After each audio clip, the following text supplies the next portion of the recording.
Hello everyone, welcome back to my channel. Well, how do you use beside versus besides? It's one small letter, but it's quite a big difference.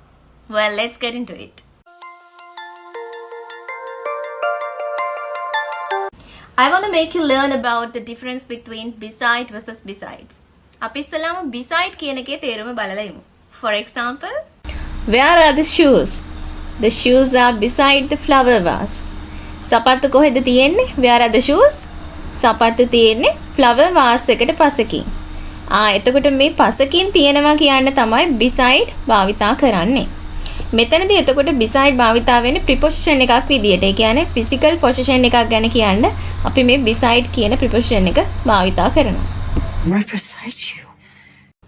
හරි අපි දැන් බලමු besides කියන්නේ මොකක්ද කියලා. Besides working as a doctor, he writes novels in his spare time. ඒ කියන්නේ ඔහු වෛද්‍යවරයෙකු ලෙස වැඩ කරනවට අමතරව විවේක කාලයේදී නවකතා ලියයි. Besides working as a doctor, doctor කෙනෙක් විදිහට වැඩ කරනවට අමතරව besides. ඒ කියන්නේ අපි වාක්‍යයට අමතරව දෙයක් add කරනවා නම් besides කියන word එක use කරන්න පුළුවන්.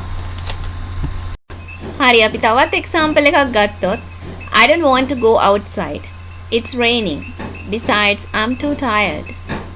Here the word besides used to add information. ඒ කියන්නේ අමතරව දෙයක් කියන්න besides කියන word එක use කරනවා.